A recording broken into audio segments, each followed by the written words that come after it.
नमस्कार दोस्तों, वॉक पे चर्चा में स्वागत। मैं शुरू में बताना चाहता हूं कि अडानी, अंबानी, रिलायंस, इन्फोसिस, टाटा, बिरला, महिंद्रा और ऐसी बहुत सारी बड़ी बड़ी कंपनियां ना सिर्फ लाखों लोगों को रोज़गार देती हैं, बट उनके द्वारा दिए गए रोज़गार की वजह से लाखों और लोगों को रोज़गार मिलता है।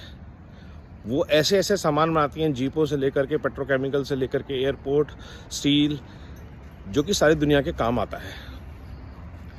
शुरू में मैंने आपको ये बात इसलिए बताई ताकि ये बात हमारे देश के पिछले 20 साल से प्रधानमंत्री बनने की कोशिश कर रहे जो युवा नेता हैं, परिवारवाद से निकले हुए, उनको समझ आए, उनकी बहन को समझ में आए कि भारत एक बहुत बड़ा इकोसिस्टम है जिसमें बड़े उद्योग, छोटे उद्योग, मझले उद्योग, रेहड़ी पटरी सब मिलके काम करते हैं। ऐसा नहीं होता कि बड़े उद्योग होते हैं उसकी वजह से छोटे उद्योग ख़त्म हो जाते हैं। बड़े उद्योग बहुत ज़रूरी होते हैं देश की अर्थव्यवस्था के लिए, लेकिन शायद उनको ये बात पता है या उनके स्पीच राइटर जो हैं उनको बताते नहीं हैं। वो दोनों मियाँ बहन भाई को एक कागज़ दे देते हैं कि जाओ दोनों बोलना शुरू कर दो और कुछ भी अनाप शनाप बोलो, भीड़ इकट्ठी हम कर लेंगे। उसका नतीजा क्या होता है?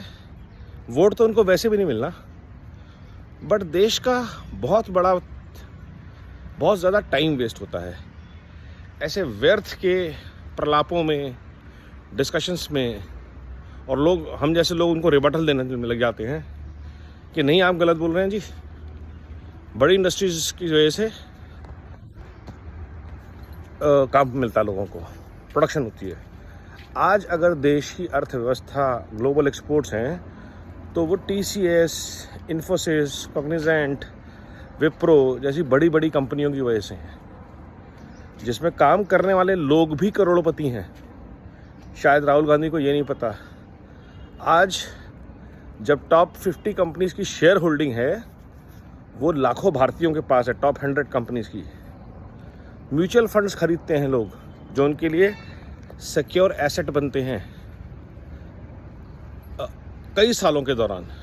लेकिन इन परिवारवाद भ्रष्ट लोगों को लीगल इन्वेस्टमेंट्स का शायद आइडिया नहीं होगा कि वेल्थ कैसे क्रिएट होता है, वेल्थ कैसे कंजर्व होता है, क्योंकि ना कभी आपने अपने पैसे की कभी चिंता करी, ना आपको कभी कमाना पड़ा, ना आपको कभी इन्वेस्ट करना पड़ा, ना आपने कभी बिजनेस खड़ा किया, ना आपने कभी नौकरी करी, और ना कभी आपने देश के लिए कभी कुछ किया।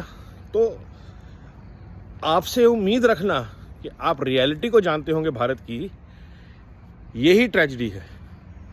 आप लोगों से उम्मीद रखना देश का बहुत बड़ा दुर्भाग्य है कि आज देश को दो ऐसे लोग एड्रेस करते हैं, या कई और उनके जैसे कई परिवारवादी भ्रष्ट लोग, जिन्होंने ज़िंदगी में कोई व्यापार नहीं किया, ज़िंदगी में कोई नौकरी नहीं करी, ज़िंदगी में नंबर 1 का पैसा कमा के लगाया नहीं है, उसको बढ़ाया नहीं है। चाहे वो यूपी बिहार के यादव हों, चाहे महाराष्ट्र के पवार या ठाकरे हों, या कमलनाथ हों, या उदयनिधि हों, इन लोगों ने ज़िंदगी में एक रुपया अपनी मेहनत से कमाया नहीं है। कोई बिजनेस का एक्सपीरियंस नहीं है। एक फैक्ट्री में 4 लोग नहीं लगाए इन्होंने, और बातें कर रहे हैं कि बड़े बड़े उद्योगपति जो पोर्ट्स बना रहे हैं, जो पेट्रोकेमिकल प्लांट्स बना रहे हैं, जो गाड़ियां बना रहे हैं, जिनकी वजह से लाखों लोगों को रोज़गार मिलता है। जब एक गाड़ी बनती है तो उसकी डीलरशिप्स में लोगों को नौकरियां मिलती हैं, उसके सर्विसिंग में लोगों को नौकरियां मिलती हैं। उनके स्पेयर पार्ट छोटे छोटे MSMEs बनाते हैं। कभी फरीदाबाद जाइएगा, गांधी भाई बहन, आपको अंदाज़ा होगा कि MSME बड़ी कंपनीज को कैसे फीड करती हैं। JCB का नाम सुना है? एस्कॉर्ट्स का नाम सुना है? लेकिन आप लोगों को ये चीज़ें पता नहीं होंगी, क्योंकि, और मैं आपको दोष भी नहीं देता हूँ, यही प्रॉब्लम है जब इलीट आइवरी टावर्स में रहने वाले लोग भारत को समझने की बात करते हैं, GST की बात करते हैं। GST से आपको शायद दिखता नहीं है, देश की अर्थव्यवस्था में आमूलचूल परिवर्तन हुआ है। देश का व्यापारी टैक्स देने के लिए ज़्यादा इच्छुक है, देश के टैक्स पेयर्स का नंबर बढ़ रहा है, लेकिन आपको वो सब नहीं दिखेगा। क्यों? क्योंकि उसकी वजह से भ्रष्टाचार करने के मार्ग कम हुए हैं।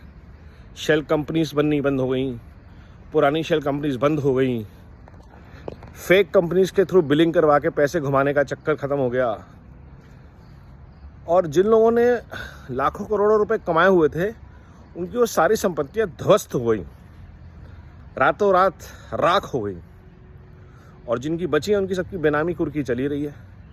आपका भी नंबर आएगा, वेट करिए। प्रभु इच्छा रही और मोदी कृपा रही तो 2024 के इलेक्शन से पहले आप लोग भी जेल में होंगे। बहुत साल तक आपके परिवारों ने देश को लूटा है, देश में झूठ फैलाया है, बरगलाया है देश को, नफरत की राजनीति करी है, देश में फूट डाली है, और ये लूट, झूठ और फूट की राजनीति से अब देश ऊब चुका है, क्योंकि देश ने 10 साल में कायाकल्प देखा है, जो कि आपको कभी नहीं दिखेगा, क्योंकि उस कायाकल्प में आप लोगों का कायाकल्प नहीं हुआ है। तो इसलिए जितना मर्जी हो बोलिए, लेकिन देश का हर नागरिक, हर आम आदमी इस सच्चाई को जानता है कि भारत के लिए जो 10 साल में काम नरेंद्र दामोदर दास मोदी ने किया है, वो परिवार 60 साल में आपका परिवार नहीं कर पाया किसी भी राज्य में। हाँ, आप सब परिवारवादियों की संपत्ति करोड़ों अरबों रुपए की हो गई, वो देश ने देखा है। साधारण स्कूल टीचर, चाहे लालू हो चाहे मुलायम, उनके बच्चे आजकल क्या गाड़ियां चलाते हैं, कहाँ होटलों में रहते हैं, क्या होटल खरीदे हैं, फॉरेन में क्या क्या उनके होटल बंगले हैं, पैलेसेस हैं, ये सबको जग जाहिर है। अब तो कहाँ से हर महीने यूरोप जाने का, घूमने के पैसे आते हैं लोगों के पास, सब दिख रहा है। तो देश इस प्रपंच से, इस झूठ से ऊब चुका है, और फिर और करारा जवाब मिलने वाला है इन सब ताकतों को 2024 के और स्टेट इलेक्शंस में। अभी आप देखिए, ये नतीजे आपके सामने आएंगे, क्योंकि देश करेगा परिवारवाद और भ्रष्टाचार पे प्रहार और चुनेगा मोदी सरकार। समझिए, स्पष्ट है, देश करेगा देशद्रोहियों पे वार, भारत करेगा देशद्रोहियों पे वार और चुनेगा मोदी सरकार। वंदे भारत, वंदे मातरम।